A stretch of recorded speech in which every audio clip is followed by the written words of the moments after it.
pengurus Nahdlatul Ulama, hadirin hadirat masyarakat desa Manunggal Jaya, Kecamatan Lambang Dangku, Kabupaten Muara Enim.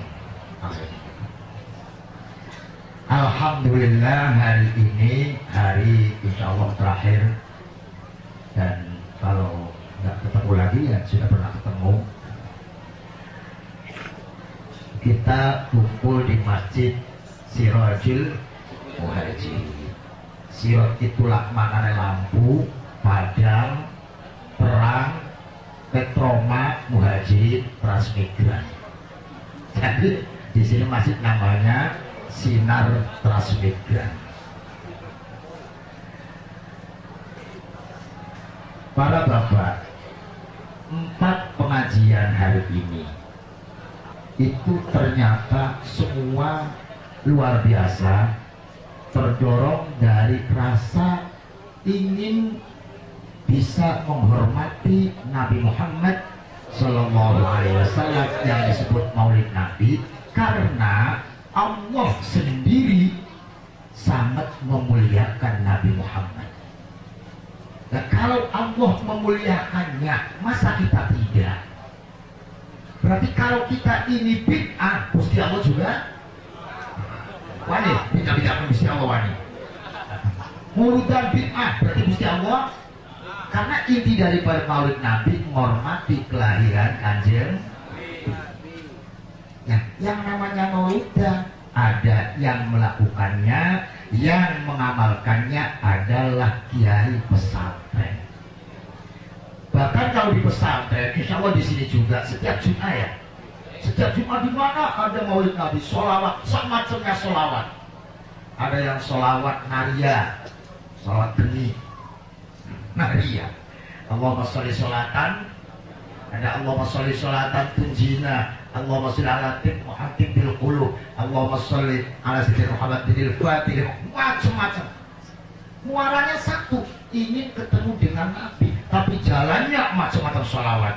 Saya punya kitab namanya Alfis Salatin, 1000 sholawat. Nggak tahu hilang di siapa nggak? Nah ini yang ngadakan pesantren, kiai pesantren, menunjukkan bahwa kiai pesantren luar biasa dengan Kanjeng Nabi. Kenapa? Karena kiai pesantren mempunyai hubungan rohani dengan Kanjeng. Hubungan apa? Hubungan rohani. Hubungan rohani itu aqwa wa akad, lebih kuat daripada hubungan jasmani. Saya kemarin sudah saya terangkan, perlu saya terangkan lagi di sini. Allah ngendikan, wa id akhadha rabbuka min bani adama min zuhurihim dzurriyyatahum wa asyhadahum ala anfusihim alastu bi rabbikum qalu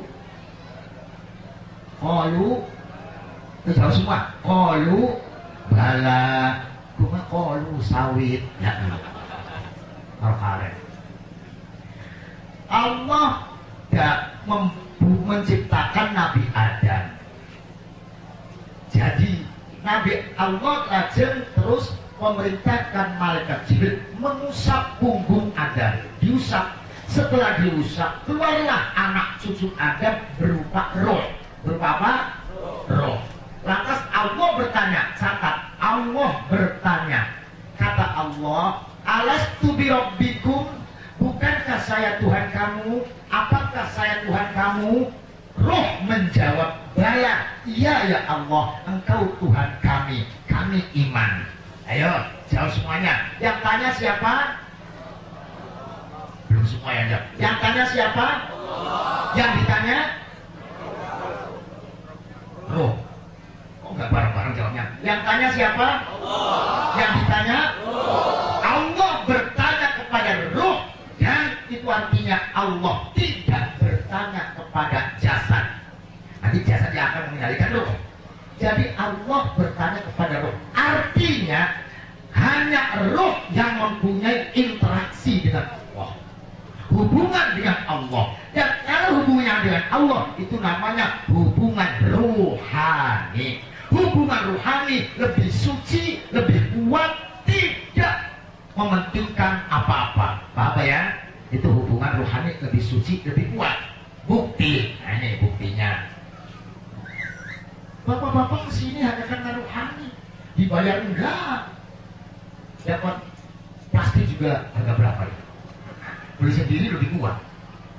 Kalau di Cirebon, Cirebon, saya dari Cirebon. Di Jakarta cuma setengah bulan. Bagian Syria itu tidak kontinu, Gus. Ya waktu boleh dalil, duit orang kena waru. Itu di Cirebon kalau tanggal 8 Syawal ribuan orang badanan lebaran sama kiai, namanya Badan Syawal, banyak upah. Mereka ribuan ditanya, Pak, Bu, kemana? Mau lebaran kemana? Kepada kiai. Dapat apa lebaran dari kiai? Kok sekian pakai mobil, pakai motor, pakai buka, pakai truk, pakai bis. Dapat apa lebaran dari kiai? Apa dapat uang? Enggak dapat uang, malah harus bawa. Jangan. Hanya apa? Hanya ingin mendapatkan doa, berkah. Ya, artinya yang namanya doa itu hubungan rohani. Ayo dijawab. Apakah ada mahasiswa lebaran kepada dosen? Tidak ada. Ini artinya mahasiswa dengan hubungan dosen tidak punya hubungan rohani, hanya hubungan rasio dan sains. Oh, dua. Kalau mondokkan anak mesti tanya kiai. Anaknya di mana? Di pelosok. Kiainya siapa? Anaknya di mana? Di Lirboyo. Kiainya siapa? Anaknya di Kempet. Kiainya siapa? Lu tanya kiai. Coba anaknya di mana? Di ITB Bogor. Nggak ada yang tanya. Rektornya siapa? Anaknya di mana? Di UI, Universitas Indonesia. Di UGM, Universitas Gadjah Mada Jogja. Nggak pernah tanya tuh.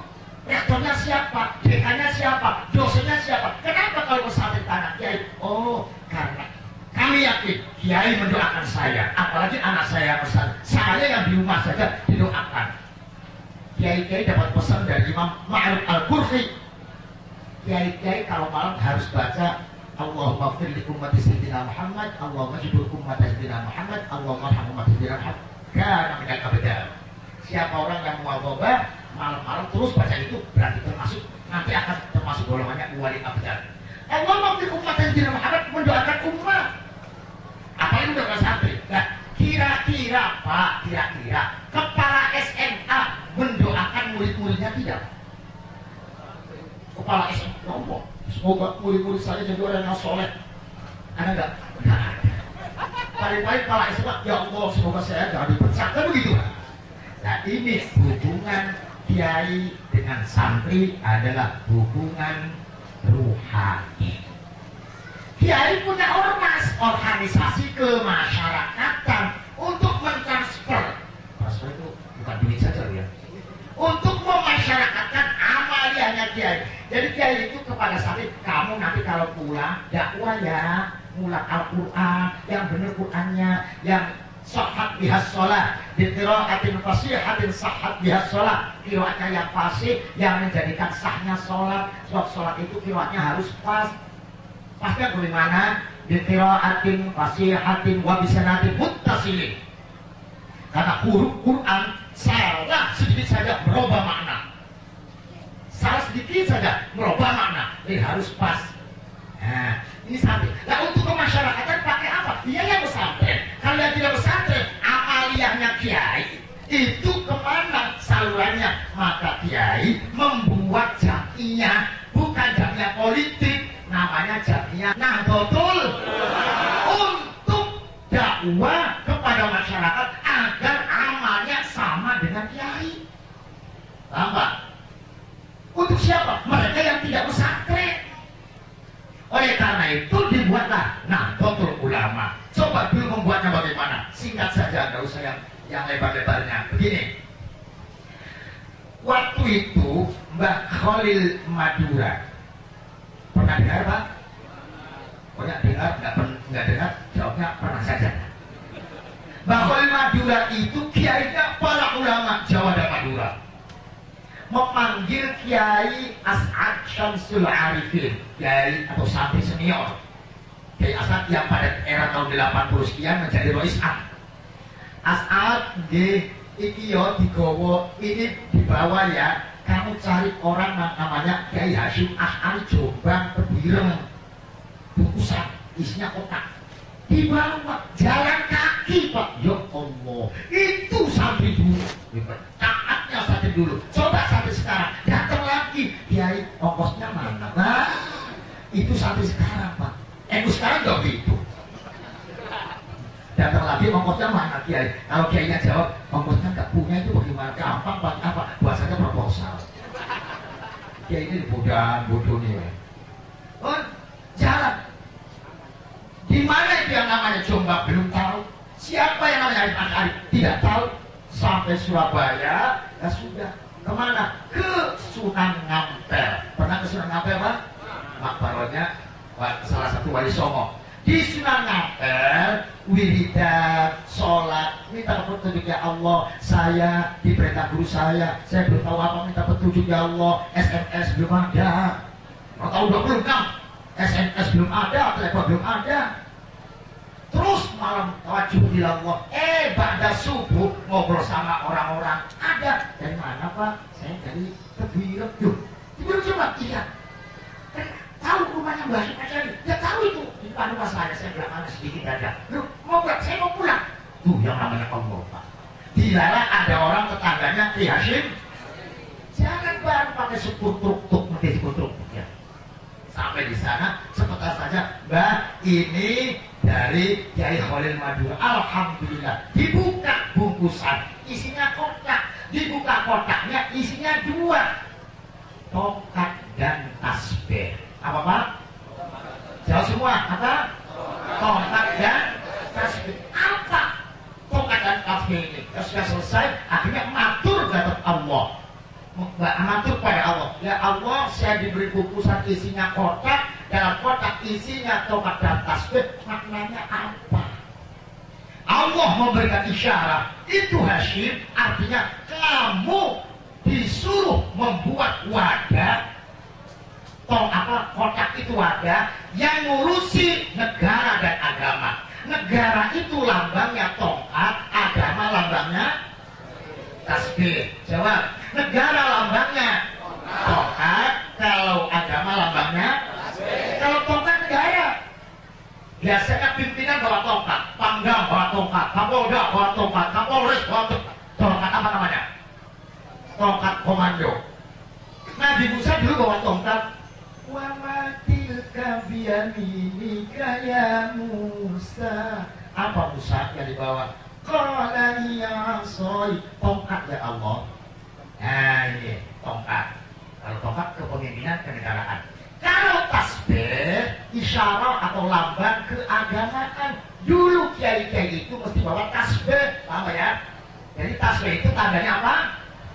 Tanda keagamaan. Kiai-kiai dulu bawanya tasbih. Itu tapi kiai dulu. Kalau kiai sekarang bawanya HP. Kiai sekarang bawanya HP. Saya kira lebih diri dan SMS. Mending kiai Nokia itu buat SMS. Nggak ngerti nomornya orang sih. Yang apa nomornya bebek ya Pak? Ya begini kepada sendirinya sendiri ya. Balik mana? Akhir Bashir memulangkan kiai-kiai bahwa Hasbullah, Kiai Bashir Samsul dan lain sebagainya, termasuk kiai-kiai sepuh, Kiai Lasem, Kiai Rembang, Matus Doyo. Maka dibuatlah wadah untuk ngurusi negara. Wadah tersebut namanya Nahdlatul Ulama. Apa ya? Jadi Nahdlatul Ulama sebuah wadah kanggo ngurusi negara dan jauh semua. Kanggo ngurusi negara dan agama. Kedua, bukan agama saja, bukan absolut fikri saja, bukan. Nanti diterangkan. Terus bagaimana? Nah, yang diurusi perjuangannya apa? Perjuangan itu 3. Manusia itu punya 3 unsur. 1 roh, 2 anggota badan, 3 sikap. Roh namanya akidah. Apa? Iman. iman, akidah. Anggota badan namanya syariah, sikap namanya akhlak, akidah macam-macam, madhabnya ada 10 supaya tidak ruwet. Yang wonge pengen itu wonge bodoh-bodoh kayak dulu kan orangnya bodoh-bodoh Pak. Kalau sekarang orangnya kan nggak pinter-pinter. Supaya tidak bingung, akidahnya, imamnya 2 saja. Imam Abu Hasan Al-Asy'ari atau Imam Abu Mansur Al-Maturidi. Itu. Kalau mazhabnya banyak, supaya enak 2 saja. Itu. Bukan yang lain salah, tetapi takriban lil ummah, supaya gampang umat menerimanya 2 saja. Itu enak. Kiai-kiai itu nikmat sekali, jangan banyak-banyak. Loh, kalau tidak taklid bagaimana? Ya Allah, Gusti, wong ora taklid. Pasti taklid. Manusia urip, manusia hidup mesti ikut orang lain. Pasti. Ada orang sholat, Allahu Akbar, sampai salat. Coba dekati, Pak. Sampai sholatnya indah sekali, bagus sekali. Dari mana itu? Oh, dari ayah saya. Itu berarti taklid. Itu berarti taklid. Ada tidak hadisnya yang menerangkan caranya begini? Nggak ada. Semuanya taklid. Bohong kalau orang tidak taklid. Apalagi saudara-saudara, kita ikuti Nabi saja. Semua yang tidak dari Nabi itu bid'ah. Mas, sampai itu bid'ah duluan. Nabi itu pidatonya nggak pakai bahasa Indonesia. Ya kan? Itu namanya bid'ah duluan. Oh, Nabi Muhammad tidak pernah pakai bahasa Indonesia. Ditanya lagi, Anda bisa begitu apa? Pokoknya Quran dan hadis saja. Baik. Hadisnya mana hadisnya? Ya hadisnya paling sahih Bukhari. Oh, Bukhari. Baik.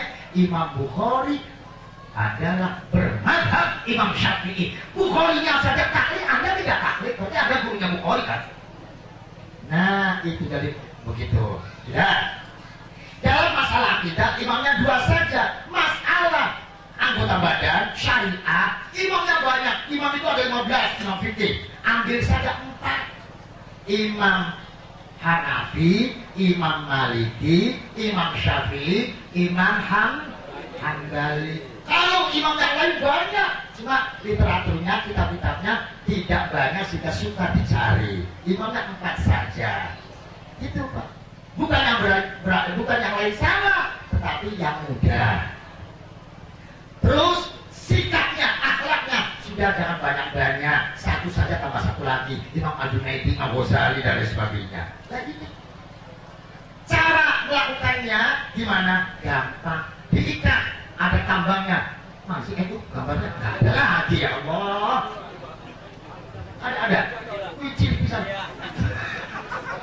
Itu gambar ada tambangnya. Ikatan apa? Ikatan dalam amalia, baik akidah, syariat, akhlak, diikat dengan madhab-madhab. Cuma ikatnya jangan kenceng-kenceng, yang kendo-kendo saja. Maknanya kendo, biar jangan bingung. Apa sih? Kalau di sini berat, ya pindah. Contoh, kita ditanya mazhabnya Imam Syafi'i. Baik, Imam Syafi'i itu di dalam persoalan zakat apa jualnya? Orang jual paku, zakatnya juga harus paku. Orang jual bata, zakatnya harus bata. Kalau Imam Abu Hanifah, zakat boleh, mana yang lebih manfaat? Jual paku, manfaatnya duit, boleh duit. Jadi kita ini ketika bermazhab Syafi'i, masa zakatnya paku, maka pakai duit saja. Ini namanya belok mazhab Imam Abu Hanifah. Paham ya? Supaya tidak kencang, ringan-ringan saja, tapi masih dalam satu ikatan. Yang didakwahkan 3, akidah, syariat, akhlak. Cara dakwahnya, adalah cara-cara yang sudah berhasil, tanpa peperangan, tanpa mendungi orang, tanpa menyakiti orang, orang tidak tersinggung karena dikatakan kafir, orang tidak sakit hati.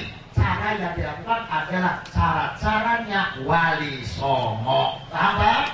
Oleh karena itu diberi bintang 9. Wali Songo itu dakwanya dengan merangkul, tidak menyakiti, dengan mengajak, tidak mengejek. Paham? Mengajak. mau monggo mboten dimakai damu-damu insyaallah mau. Itu tidak ini itu namanya mengejek. Kalau sudah diejek sakit. Mau monggo mengirimkan utusan khusus menemui Kiai Jawa Timur mengenai perang melawan penjajah. Bagaimana hukumnya? So, kami sudah tidak mampu jika tidak ada kekuatan rakyat. Jenderal Sudirman, catat Pak. Jenderal Sudirman itu NU. NU. Tahunya dari mana? Tahunya ketika meninggal Jenderal Sudirman, bukan meninggal. Pada satu ketika dia pulang pada daerahnya, dilala. Ini satu riwayat. Ada tetangga mati, jadi dia diminta tahlil, dilarang. Satu riwayat lagi dia mendengar bahwa kedatangannya tercium oleh Belanda, dia adakan tahlil. Tahlil pakainya sarung batik, kelambinya kelambi kutu kesawan, namanya kelambi apa? Kalau orang Dermayu, Cirebon namanya kelambi kampret. Kelambi apa? Kelambi koko ya. Ikat pakainya ikat, terus itu tahlil. Ada orang mata-mata lapor kepada Belanda. Nanti malam ada Sudirman datang. Benar-benar. Baik, akan saya bawa orang-orang penembak. Jadi datang ke situ, Jenderal Sudirman lagi. La ilaha illallah. La ilaha illallah. Mana itu Pak? Jangan itu. Yang pakai ikat dia. Yang la ilaha illallah. Kamu bohong. Masa seorang jenderal pakai ikat? Yang ditembak, yang mata-mata yang ditembak. Der mati. Berarti Jenderal Sudirman diselamatkan oleh tahlil. Berarti Jenderal Sudirman adalah Jenderal Sudirman adalah NU. Pangeran Diponegoro NU ketika meninggal dunia, kertasnya diperiksa ada tasbih, ada takrib, ada Quran. Takrib kita mewong, takrib kita mewong NU. Ibu Kartini NU, karena dulu belum ada NU Muslimat sekarang. Kenapa? Ibu Kartini ngaji Qurannya sama Kiai Soleh Darat Semarang. Ibu Kartini ngaji Quran lain Mbah Soleh. Mbah Soleh sekarang sedang diteliti, tinggalan tulisan tafsirnya 30 juz. Akhir utusan Presiden Soekarno datang ke Mbah Hasyim Asy'ari. Mbah Hasyim Asy'ari memanggil kiai-kiai, Kiai Imam Asdullah usul agar mengumpulkan kiai-kiai se-Jawa dan Madura agar kumpul di Surabaya tanggal 22 Oktober. Tanggal berapa Pak? Ibu-ibu jawab, tanggal berapa? 22 Oktober agar kiai Jawa dan Madura kumpul. Diundang semua, dari Cirebon berangkat naik kereta api 6 gerbong dipimpin Kiai Abbas Buntet. Nanti Kiai Abbas Buntet menjadi komandan pusat peperangan 10 November. Kumpul tanggal 22 Oktober di Surabaya. Kumpulan kiai, keputusannya dinamai resolusi jihad. Apa? Resolusi jihad. Isinya satu, wajib melawan penjajah. Fardu ain di ahli masyarakat Qasr. 2, yang mati oleh penjajah mati syahid. 3, yang membelot membela penjajah itu wajib dibunuh. 3 putusannya, wajib melawan penjajah, yang mati oleh penjajah mati syahid, yang membela penjajah wajib dibunuh. Ditulis, nggak tahu dia nulis berapa karena belum ada fotokopi. Saat ditulis semua, dikirim ke berbagai daerah, semangat membela negara, semangat melawan penjajah berkobar, maka terjadi perang besar 3 hari, tanggal 27, 28, 29 melawan penjajah, yang mati dari penjajah 2000. Setelah 2000 dari penjajah di bawah pimpinan Inggris mati, marah dari Inggris, ultimatum, wahai rakyat Surabaya, serahkan senjata, menyerahlah, kalau tidak akan kami bumi hanguskan. Kalau tidak menyerah akan bumi hangus, akan saya bumi hanguskan, ratakan Surabaya, hancurkan. Kami menunggu sampai tanggal 10 November. Itu. Akhir ultimatum ancaman dari Inggris didengar, Bung Tomo lari sowan Hasyim, nyuwun restu, nyuwun itu pulau mau mengandalkan perang sabilillah. Silakan perang sabilillah, al jannah, hubul waton minal, terus digelorakan sampai perang 2 hari, tanggal 9 dan tanggal 10 November. Alhamdulillah menang. Kalau 10 November ini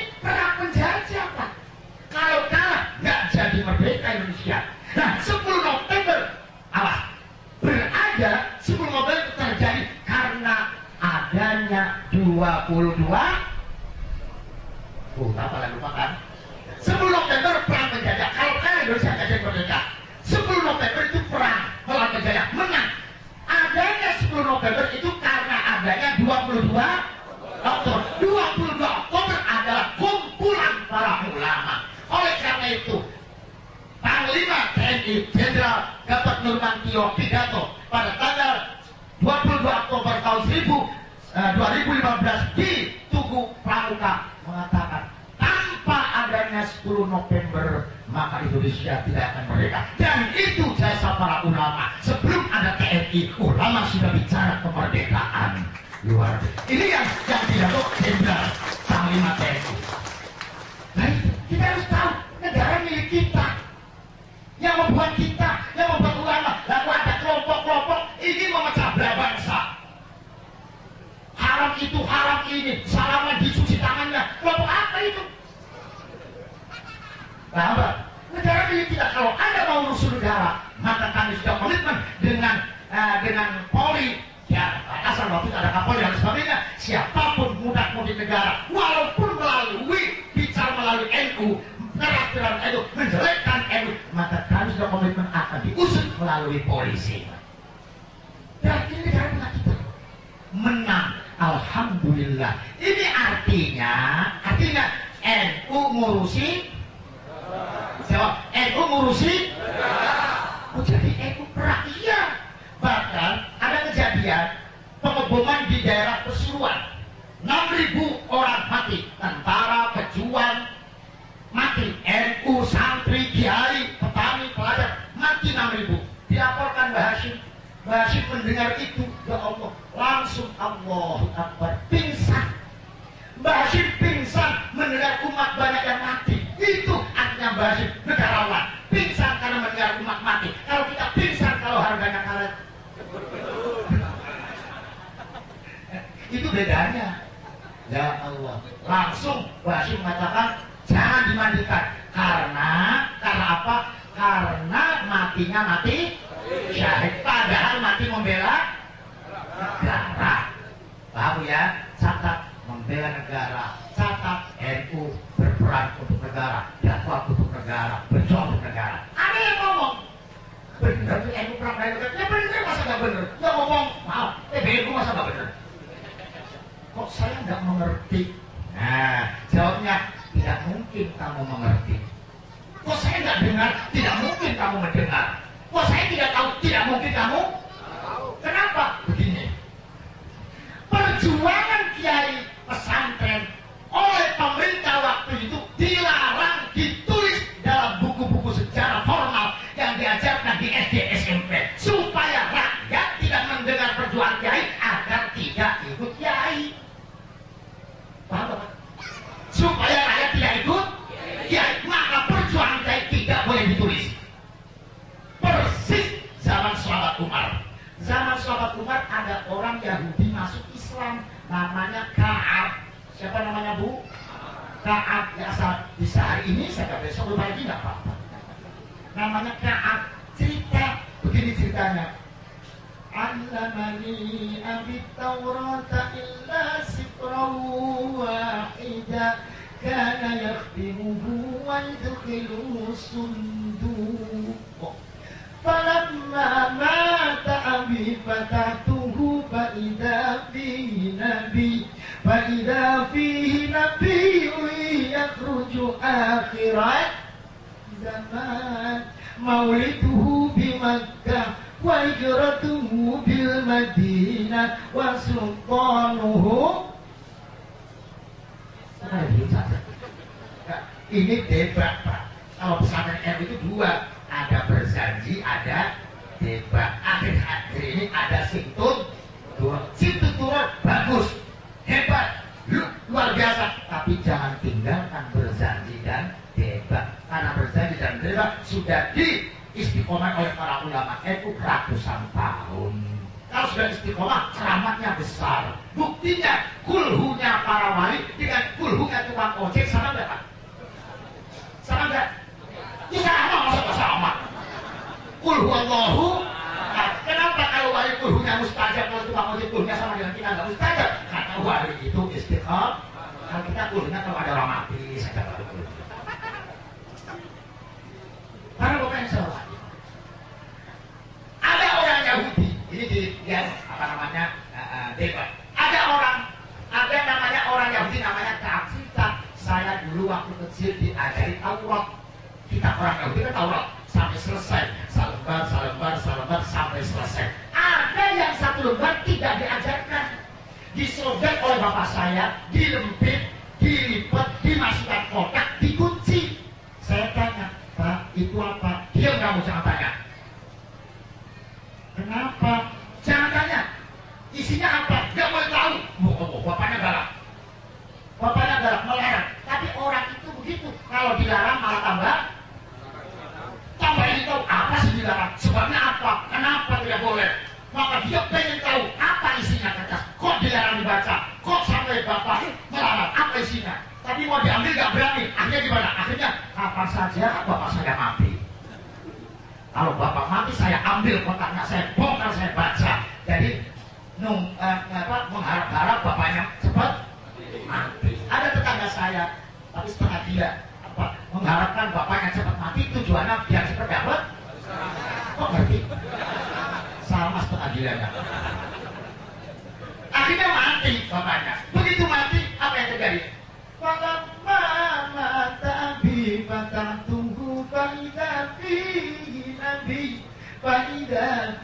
nabi yakhruju akhirat zaman mauliduhu bi Makkah wa hijratuhu bil Madinah wa sultanuhu bisyam. Begitu mati, kotak diambil, dibuka, kertas dibaca, isinya ternyata riwayatnya Kanjeng Nabi, hikayatnya Kanjeng Nabi, biografinya Nabi Muhammad, sejarahnya Nabi Muhammad. Jadi secara lisan hal, wahai anakku Ka'ab, jangan pernah baca riwayat Muhammad, jangan berani ngerti sejarah Muhammad, nanti kamu ikut Muhammad. Sama di Indonesia juga begitu. Jangan tulis sejarah kiai, jangan tulis perjuangan ulama, nanti orang ikut kiai. Sudah tidak ikut kiai, maka tidak ada sejarah di SD SMP. Karena tidak ada, maka anda banyak yang tidak tahu. Karena tidak tahu, maka ditilangnya yang namanya NU cukup Abdul Dzikri alam annahu. Tidak ada kata jiwa.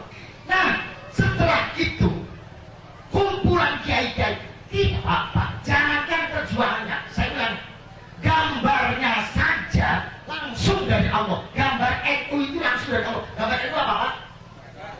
Jagat, NU-nya kecil ya, gambarnya kecil. Itu waktu dibuat, Mbah Hashim, di situ ada kiai namanya Kiai Ridwan. Kiai Ridwan membuat gambar ya, gambar NU ya. Nggih, Pak Kiai. Terserah dapatnya apa banteng, apa. Kiai Ridwan saking nggak ngertinya, belum ada komputer, lari ke Sunan Ampel, tawasul minta kepada Allah. Malam-malam jam 2 melihat di langit ada gambar jagat sampai fajar. Lari ke Mbah Hashim, lapor, sampun Kiai. Apa dapatnya? Nggak tahu benar atau tidak, tapi satu malam suntuk melihat gambar jagat. Gambar jagat, nggih pakai alhamdulillah. Gambar jagat berarti NU harus mampu mengayomi orang sejagat. Itu musliman kana au ghairu muslimin, jawiyan kana au ghairu jawiyin. Orang Islam bukan orang Islam, Jawa bukan Jawa, apapun sukunya, maka bersama NU harus aman. Paham ya? Nah itu tidak melihat apa-apa, apa saja. Bukan Indonesia jika Jawa semua. Indonesia ada Jawa, Sunda, Batak, Dayak, Madura, semuanya itu Indonesia. Bukan Indonesia saja. Kalau Islam semua, Indonesia ada Islam, Protestan, Katolik, Buddha, Hindu. Jadi kalau Anda bawa pendung agar orang Islam semua, tolong ada keluar dari Indonesia. Cara dakwah di Afghanistan kalau ingin memaksa orang harus Islam semua. Paham? Nah itu. Para bapak yang saya hormati, NU selalu dipuji. Kita harus yakin bahwa yang namanya Nahdlatul Ulama Jam'iyah Mardiyah. Jam'iyah mardiyah. Kenapa? Coba. Kalau bukan karena diridhoi Allah, kalau bukan karena keramatnya para wali NU, sudah mati. NU sudah mati dalam, sudah dihauli. Kenapa? Begini Pak. Setelah perjuangan 10 November sukses, penjajah bubar, rakyat menang, aman. Begitu mau membangun negara, NU nggak boleh ikut-ikut. Nggak boleh ikut-ikut bangun negara. NU dimarginalkan, kiai disingkirkan. Paham kan? NU dikucilkan, tidak boleh ikut bangun negara. Contoh, kelas mayoritas bangsa Indonesia adalah NU, tapi Menteri Agama tidak boleh dari NU. NU kebagiannya lebih dari itu apa? P3N. Allah Gusti susah. NU tidak boleh punya perguruan tinggi. SD, SMP, SMA dapat duit, uang perpustakaan, uang laboratorium, pesantren dapat enggak? Tidak dapat karena pesantren. NU jawab karena pesantren. NU. Guru, dosen, dekan, rektor, puret dapat gaji. Kiai dapat tidak? Tidak dapat gaji karena kiai. Tidak ada gajinya. Dapat gaji kalau pas lebaran haji, gaji wedhus, gaji sapi. No, itu pun nunggu yang kaya-kaya korban. Siswa-siswi, mahasiswa-mahasiswi kalau naik mobil bayarnya separuh, tapi santri bayarnya full. Diskriminatif pemerintah. Apa bedanya santri dengan mahasiswa? Sama warga negara yang sah, punya hak sehat, hak aman, hak saja, sama. Bayar pajak juga sama. Kenapa kalau pelajar separuh harus santri full? Ini pilih kasih, tebang pilih. Padahal tidak ada bedanya santri dengan mahasiswa. Bedanya sedikit. Kalau pelajar pakai celana, kalau santri pakai sarung, seringnya tidak pakai celana dalam. Begitu. Tanya kiai dulu kalau pesantren celana dalam enggak itu. Pemerintah memberikan tempat kerja bagi lulusan sekolah formal, tapi tidak memberikan tempat kerja bagi lulusan pesantren. Sarjana fakultas kedokteran kata pemerintah, nih saya kasih tempat kerja di Departemen Kesehatan. Sarjana fakultas hukum Departemen Kehakiman, ayo sarjana anaknya mondok Lirboyo, Kaliwungu, Kompet, Babakan, Pelosok, Pundi Mawon, di mana saja hafalkan Quran, tafsir, ulum tafsir, hadis, mustalah hadis, nahwu, sorof, bade, balawo, bayan, mantiq, aruf, fikih, sunut, kualitas fikih, dipelajari semua sampai kaifatul istibadul istidlal, dipelajari berpuluh-puluh tahun di pesantren sampai dari kiai, dari orang alim. Begitu pulang ke rumah, sampai di rumah lama, lomo. Untung ada daerah terang. Gak promo, masa mau doa? Ya Allah, semoga ada tahlil. Berarti harus ada orang mati dulu kan? Makanya kiai tidak pernah marah, kiai tidak pernah tersinggung kalau ada orang ngomong kamu anaknya di pesantren kan mau jadi pegawai apa? Ada orang ngomong begitu? Ada orang begitu? Orangnya hadir. Banyak ada mau jadi apa pesantren? Kiai tidak tersinggung. Memang kiai tidak bisa memberikan tempat pekerjaan. Yang tersinggung itu satu. Apa? Kalau ada orang punya anak tiga, yang satu pinter, yang dua cerdas, yang tiga goblok, mestinya di pesantren kan yang goblok. Ini orang 40. Lu mestinya yang pesantren yang cerdas, yang jenius, yang pinter. Karena pesantren bukan fakultas, pesantren itu universitas. Kalau fakultas satu arah, gramatika saja, bahasa saja. Tapi kalau pesantren, nahwu, sorof, bade, usul, fiqh, masya Allah, akidah, syariat, akhlak, Quran, hadis, komplit. Jadi mestinya yang lebih cerdas. Itu enggak. Yang mestinya yang mesti yang sandalnya kiri semua, merah hijau lagi. Allah Gusti. Ada lagi, punya. Kenapa? Anaknya nakal, kata ibunya, kalau nakal terus saya pesantren tahu. Ini akibat pemerintah tidak mendukung pesantren. Akibat, tapi ya Allah Gusti, ya. Semuanya ditekan, tidak boleh. Pengajian waktu itu gampang atau sulit? Sulit. Kalau di Indramayu semua ditangkap semua, dibawa koramil.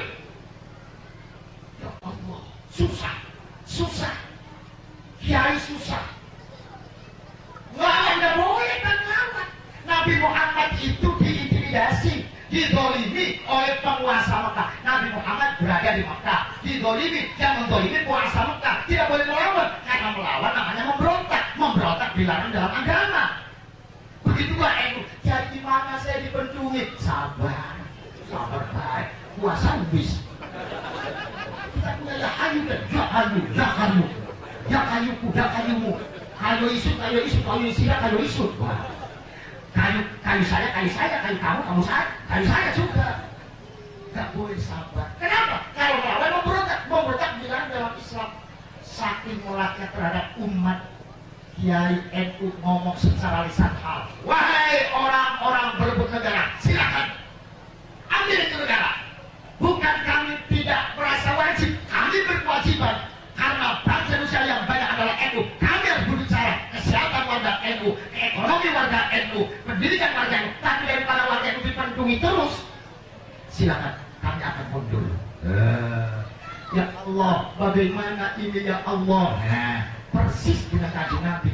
Kanjeng Nabi itu dizalimi, dibunuh semua sahabat. Pokoknya dizalimi. Nabi Muhammad lari ke Taif, sampai di Taif dizalimi lagi, keluar dari Taif, tanya Nabi Muhammad, Allahumma ila man takiluni, ya Rabbi wa ya Rabbal mustad'afin, anta Rabbi wa anta Rabbul mustad'afin, ila man takiluni. Ya Allah, kami kok mendapat halangan terus, yang membela saya mati semua, yang ada musuh semua. Ila man takiluni, kepada siapa aku dikau serangan?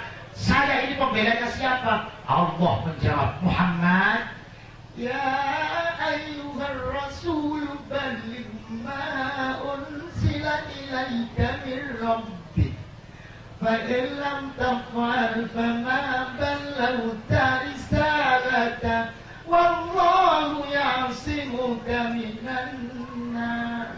Kata Allah, teruskan berjuang. Allah akan membela kamu, Allah akan membackup kamu, Allah akan mensukseskan kamu. Nabi la yubali lahu matala'i, tidak peduli asal Allah itu berjuang sukses sendirian tanpa tim sukses. Lalu tim sukses itu apa? Tanpa pasang baliho. Sekarang terjadi anu sampai ya Allah foto sampai tengah kuburan.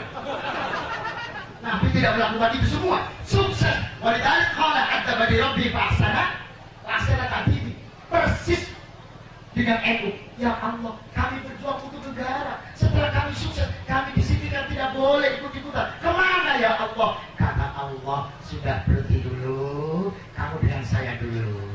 Intan surullah yang suruh kamu bela saya akan membela kamu. Baik ya Allah. Wahai orang yang berebut negara, silakan kami mundur, kami dengan Allah. Maka kiai-kiai NU balik kanan, kata orang Jawa balik kanan, yang diurusi Gusti. Apa musuh Gusti Allah? 30 tahun dalam tindasan Orde Baru. NU yang usianya apa? Pesantren, madrasah, majlis taklim, TPG, jamiah, jamiah tahlim, manakib, marhaban, yasin, waqiah, ziarah kubur, wali songo. Itu yang dilakukan oleh NU. Coba sepanjang Orde Baru, telinga kita budak dengan apa? Dengan sholawatan. Di sana, ya Nabi salam alaika, ya Rasul salam. Di sana, qul huwallahu ahad, Allahu samad, lam yalid wa lam yulad. Di sana, Yasin wal Qur'anil hakim, innaka laminal mursalin. Di sana, ibadallah. Semuanya nama Allah yang yakin Allah akan membela. Intasurullah yang suruhku yakin sekali. Oh Pak, Allah la yukhliful mi'ad. Allah tidak pernah ingkar janji. Yu'izzu man yasha wa yudhillu man yasha. Jawab, NU yang menindas siapa? Orde Baru. Sistem lupa.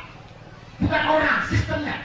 Allah menjadikan sesuatu yang tidak mungkin. Karena Orde Baru didukung oleh TNI, polisi, birokrasi, semuanya membela Orde Baru.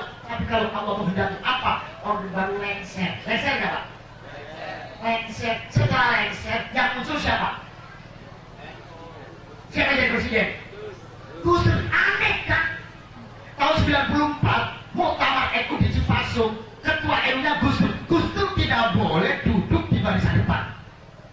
Ketua NU-nya tidak boleh, nama Gus Dur di barisan nomor 4. Luar biasa. Orde Baru lengser, Gus Dur naik naik menjadi presiden. Coba Pak pikir Pak, apa hal yang mustahil kalau sudah Allah bicara? Ini artinya NU Jamiah yang mardiyah. Sekarang alhamdulillah Gus Dur jadi presiden membuka jalan. Sekarang satu, Presiden Jokowi main datang ke PBNU sudah 6 kali. Yang dulu tidak pernah ada presiden ke PBNU, nggak pernah sejak zaman Nabi Adam. Sekarang 5 kali. Satu, dua, NU punya perguruan tinggi, 33 perguruan tinggi, luar biasa. Tiga, Jenderal Gatot mempunyai ide bela negara, membawa 1000 santri keliling Indonesia yang diajak santri. 3 bulan yang lalu saya termasuk yang diundang dengan 60 kiai Indonesia. Apa? Merumuskan NKRI yang praktik bagaimana? Kok yang diundang? Ya, ini artinya kita harus bismillah bela negara. Slogan kita tidak boleh robah, yaitu NKRI sing bagus, sing akur, sing rukun.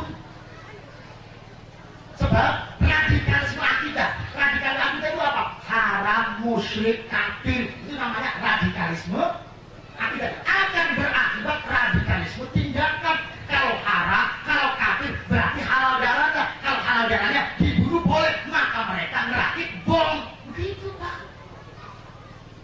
Ya Allah, dan itu musuh bersama. Para bapak yang saya hormati, itulah sekilas Nahdlatul Ulama bagaimana perannya dalam agama. Sekarang agamanya, bagaimana perannya dalam negaranya. Sekarang agama. Kiai NU membuat pesantren. Ya Allah, pesantren barokahnya luar biasa. Sekarang pesantren seluruh Indonesia banyak sekali. Tertulis dalam temannya, pesantren Indonesia berjumlah 22.500 pesantren. Di Menteri Agama tertulis pesantren di Indonesia 22.000 pesantren. Oh, banyaknya luar biasa. Malah ada pesantren yang tinggal pelangnya saja. Pelangnya ada, satunya nggak ada. Lumayan untuk proposal. Ya Pak, artinya kiai manfaat. Apa itu pesantren? Pendidikan supaya anak-anak ini berakhlak. Berakhlak bagaimana? Tidak rusuh, tidak rusak. Caranya agar berakhlak mendahulukan pendidikan rohani. Ayatnya coba. Walladzi ba'atha fil ummiyina rasulan minhum yatlu 'alaihim ayatihi wa yuzakkihim wa yu'allimuhumul kitaba wal hikmah. Pondok pesantren itu Pak, pendidikannya berfase, bertingkat. Pertama, wayuzakihim, membersihkan jiwa. Kedua, baru wayu'allimuhum, dikasih ilmu. Begini Pak, ilmu itu air. Air itu wadahnya harus bersih. Harus sebening apapun air, kalau wadahnya kotor, airnya kotor. Sebanyak apapun ilmunya, kalau hatinya tidak bersih, tidak akan manfaat. Apakah orang-orang korupsi bukan orang pandai? Oh, sarjana. Nah itu.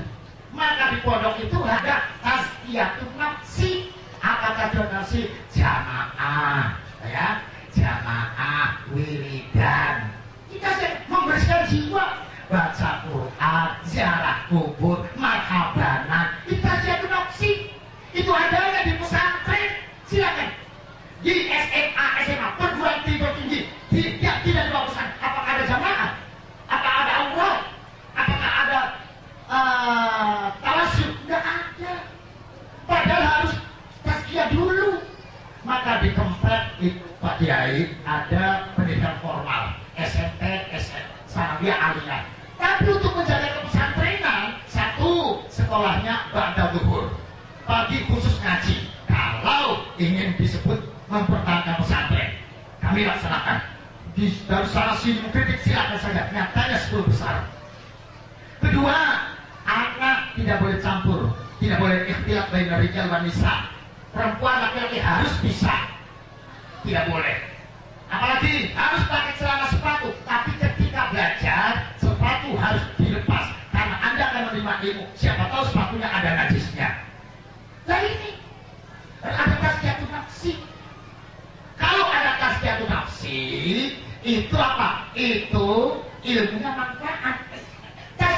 sini diantaranya ada sohbah. Sohbah itu apa? Berbarengan dengan kiai. Coba, ada orang namanya sahabat Ibnu Abbas. Dia awalul mufassirin, ahli tafsir yang pertama. Apakah waktu Nabi ada pendidikan ilmu tafsir? Tidak ada. Tidak ada pendidikan ilmu tafsir. Kenapa sahabat Abbas pintar tafsir? Disentuh Pak dadanya oleh Nabi. Dipegang Allahumma alimhu ta'wil. Faqihu fiddin wa alimhu ta'wil. Ya Allah, jadikanlah Ibnu Abbas pintar ilmu tafsir. Maka Ibnu Abbas awalul mufassirin, antara tafsir, karena dipegang oleh kanjeng Nabi. Ini ada. Kenapa saya dipegang? Karena ada sohbah. Sohbah itu apa? Kebersamaan. Di mana ada kebersamaan? Cuma pesantren. Sholat bersama kiai, wiridan bersama kiai, ngaji bersama kiai, mahabar bersama kiai, belum lagi mijeti kiai. Ini sohbah. Ini tidak ditemukan dalam dosen. Apa ada mahasiswa mijeti dosen? Tidak ada sohbah. Sohbah lebih dari segalanya. Contoh ya, contoh.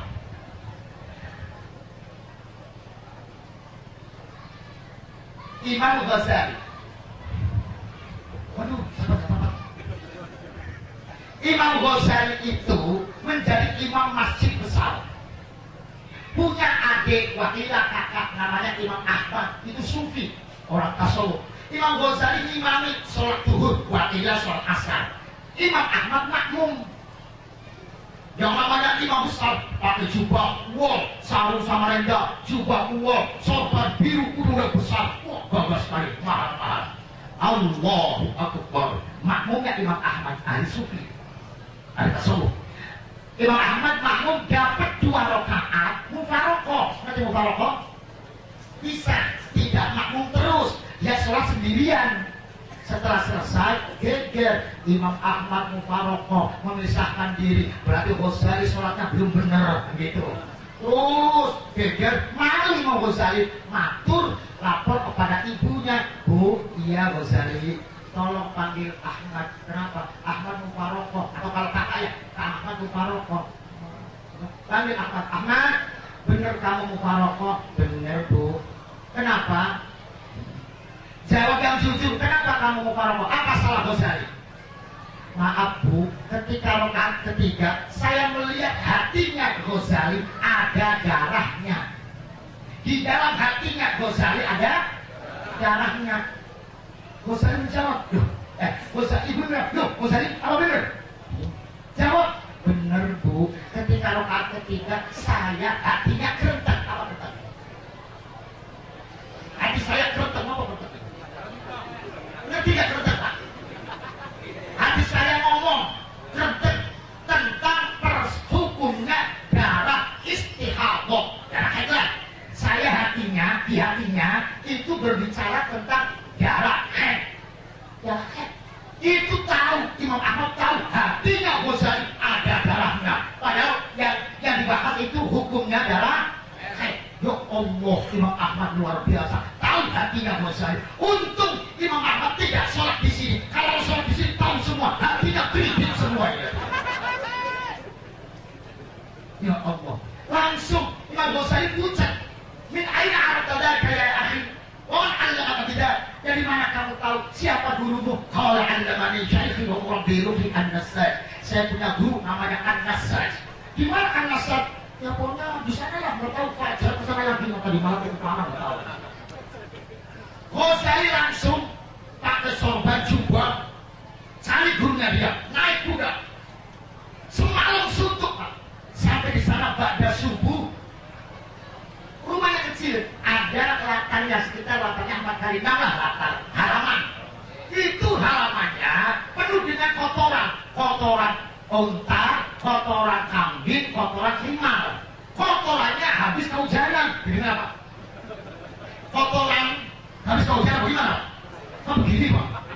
Jadi Ghazali itu datang ke situ, jalannya diikat, kudanya diikat, terus Ghazali mau masuk ke rumahnya kayak begini.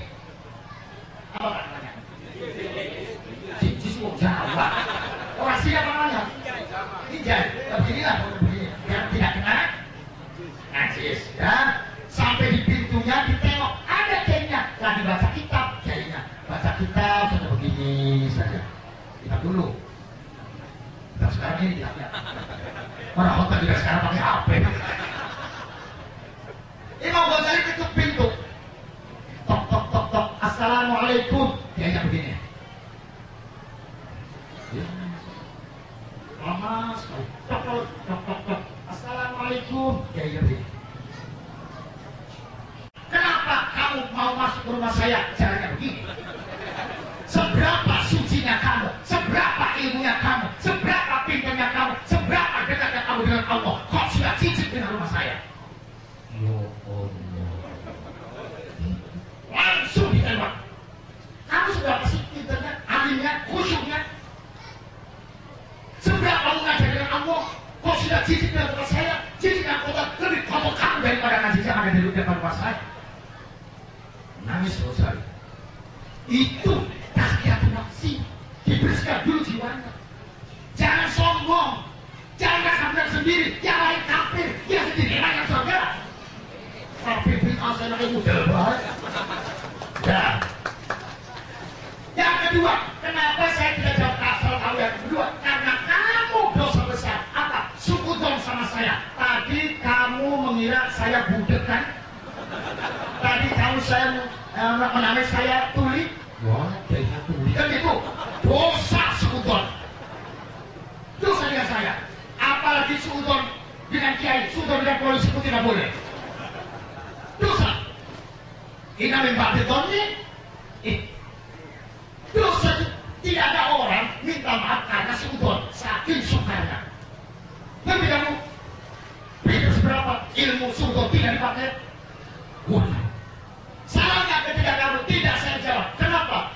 Karena kamu tadi mau hak kawan batil. Barang hak dicampur dengan barang batal.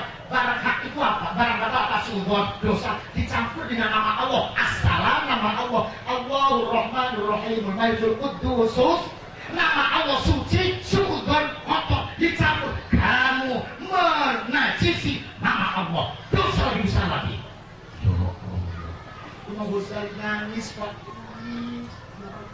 Semono jubah sorban udeng-udeng ngenteruk.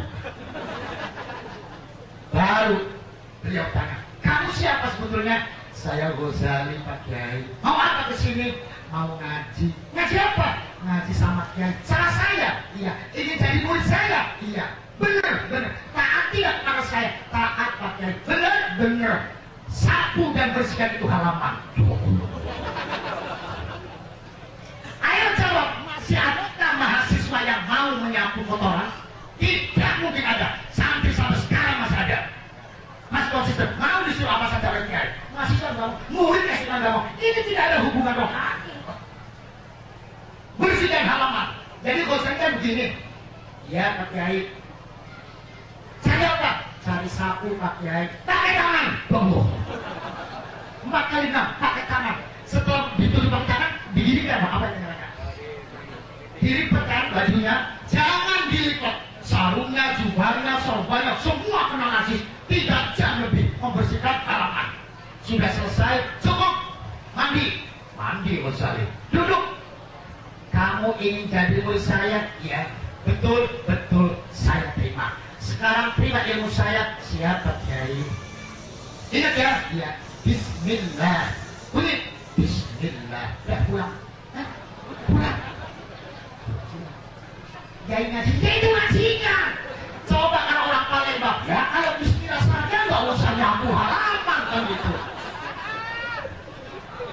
Kok pakai nyapu halaman dibutak-butak semua. Kalau orang sini, kalau Kiai Ghazali enggak Allah. Dia pulang di jalan mikir, kok Bismillah. Sampai di rumah capek. Bismillah itu apa? Kalau sudah ada orang dekat dengan Allah, idza taqarraba ilayya al-'abdu bin nawafil, kuntu lahu sam'ahu alladhi yasma'u bihi wa yabsuru alladhi yabsuru biha, dan lain sebagainya. Kata Allah, jika orang sudah dekat dengan saya, apapun permintaannya saya kabulkan. Kiai Nasrat sholat, Allahu Akbar. Ya Allah, saya sudah punya murid baru, namanya Ibrahim. Allah menawir dalamnya. Ya Allah, berikan cahaya nur hati Ghazali. pada Allah. Imam Hasan orang yang dekat dengan Allah, langsung Allah kontak Setur Ghazali. Ghazali lagi apa? Bismillah. Daripada mikir Bismillah tidak ketemu sholat. Itu. Imam Ghazali wudu, habis wudu sholat. Allahu Akbar. Bismillah. Tidak bisa lanjut. Mentok Bismillah. Gak bisa baca. Bismillah. Lanjutannya belakang. Yang ada kenapa Bismillah, kenapa tidak billah? Bismillah dengan nama Allah, kenapa tidak billah dengan Allah? Oh, kamu belum waktunya langsung pada Allah. Karena Allah maha suci, kamu maha kotor. Allah maha luhur, kamu maha asal. Jangan coba-coba langsung pada Allah. Allah tidak menerima. Kalau yang langsung dengan Allah boleh Pak, tapi tidak boleh punya tujuan selain Allah. Kalau langsung dengan Allah boleh, tapi tidak boleh punya tujuan selain. Contoh, boleh dengan Allah begini. Ya Allah, ya Allah, ya Allah, ya Allah. Lagi apa kamu? Lagi pikir. Ya Allah, ya Allah, ya Allah. Pengen apa? Pengen pikir. Ya Allah, ya Allah, ya Allah. Pengen surga tidak? Ya Allah, ya Allah. Mau neraka mau? Ya Allah, ya Allah. Ini namanya pikir untuk Udkurullah. Kalau saya kan tidak. Ya Allah, ya Allah, ya Allah. Apa? Karet. Ya Allah, ya Allah, ya Allah. Sawit. Apa ada orang pikir untuk Allah? Ada. Siapa? Siti Rabi'ah Al-Adawiyah, wali perempuan luar biasa zaman Abu Imam Hasan Basri. Itu sih 600 tahun yang lalu. Siti Rabi'ah Al-Adawiyah itu wali perempuan. Di sini juga ada wali, tapi wali kota Pak. Siti Rabi'ah Al-Adawiyah itu kalau malam hari sholat 200 rakaat. Kalau sudah selesai 200 rakaat, doa apa doanya? Ya Allah, in kunta ta'lamu anna ibadati al-jannah fahrimniha. Ya Allah, jika menurut engkau sholat saya karena ingin surga, tolong saya masukkan ke neraka. Saya tidak ingin sholat saya karena ingin surga, karena surga adalah makhluk. Ini hebatnya. Yang lucu, Siti Rabi'ah Adawiyah 200 rakaat tidak mau surga. Kita yang nggak pernah sarokat acan kene. Si Bapak 200 rakaat nggak bersurga, kita yang berapa rakaat? Ini karena kamu belum bisa pikir di ajilillah minallah wa ilallah wa alallah, karena ada kepentingan, maka harus tidak langsung saya melalui kekasih saya, melalui asma saya. Paham kan? Walillahil asmaul husna fad'uhu biha. Pakai asma. Maka jangan bila melainkan dengan nama Allah. Bismillah itu asalnya biismillah, dengan nama Allah. Itu pun ada syaratnya. Apa syaratnya? Tahalli, tajalli, haji, tahalli anil madmumat. Buang dulu sifat-sifat yang jelek. Dendam, hasud, bakhil, riya, ujub, takabur, merasa bersendiri, yang lain bid'ah, merasa bersendiri, yang lain kafir, murtad, musyrik. Ini yang harus dibuang. Contohnya, gambarnya, ismullah ada alifnya. Alif itu berdiri ketiga rendeng, susah gak susah, gunung gak gunung, alif berdiri saja. Buang itu alif. Alif itu takabur. Maka bismillah alifnya, jawab alifnya dibuang. Bismillah ada alifnya enggak? Enggak ada. Asalnya bismillah tidak ada bis. Itu belum cukup. Setelah sifat yang jadi dibuang, diberi sifat yang baik. Khusyuk, tawadu, tadarruk, qanaah, sabar, syukur, husnudzon. Apa cirinya? Ba itu titiknya di bawah, harokatnya di bawah. Harus ada pasor, husnudzon, baik dengan semua. Apalagi masih berupa orang, tidak berupa orang. Kalau masih di Indonesia harus diperbaiki. Berlaku baik dengan semua penduduk Indonesia. Maka itu pakainya ba. Bismillah. Lalu bapak ibu, kalau dengan anda asor, teposiro, anda unggah-ungguh, lemah lembut, dan menghilangkan sifat takabur, maka kamu akan bergandengan dengan ismullah. Kalau dengan ismullah, maka kamu dengan Allah. Kalau dengan Allah, kehendak kamu apapun bisa terjadi.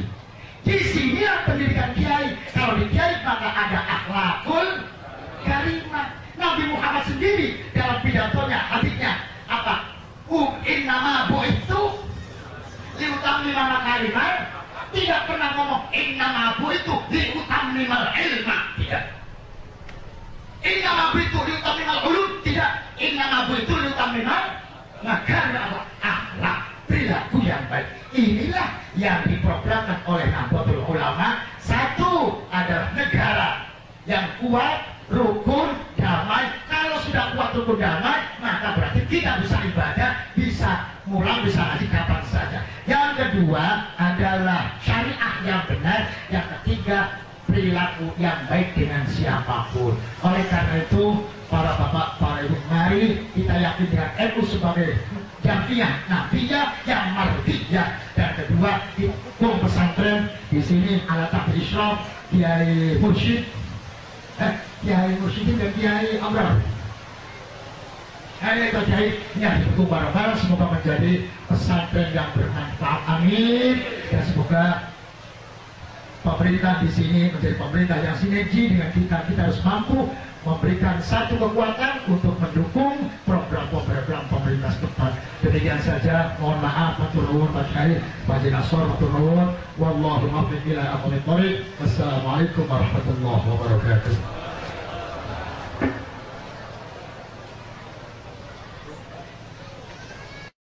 اللهم يا الله يا الله يا الله أنت الله بلا والله يا أنت الله لا إله إلا أنت الله الله الله والله إنه لا إله إلا الله. اللهم لا تجعل لعيشنا كدا ولا لدعائنا ردا ولا تجعلنا لغيرك عبدا ولا تجعل في قلوبنا لسواك ودا فإنا لا نقول لك ضدا ولا شريكا ولا ندا. اللهم أنزل علينا من رحمتك ما يغنينا وأنزل علينا من بركاتك ما يكفينا وادفع عنا من بلائك ما يبلينا ونجنا من عذابك يا الله إنك أنت الغفور الرحيم. وأنزل علينا وعلى معاهدنا وعلى مدارسنا ومنازلنا الرحمة والبركة والعون والصلح والعمل والرزق والكثير الحلال. وارزقنا يا الله حسن العمل وارزقنا حسن الحال وارزقنا حسن العلم وارزقنا حسن النسل وارزقنا حسن الرزق وارزقنا حسن الخاتمة وارزقنا رؤية حبيبك يوم القيامة. Ya Allah, kami semua mohon bisa melihat Nabi Muhammad nanti di yaumul qiyamah. Birahmatika ya arhamar rahimin. Wa sallallahu ala sayyidina Muhammad wa alihi wa sallam walhamdulillahi rabbil alamin.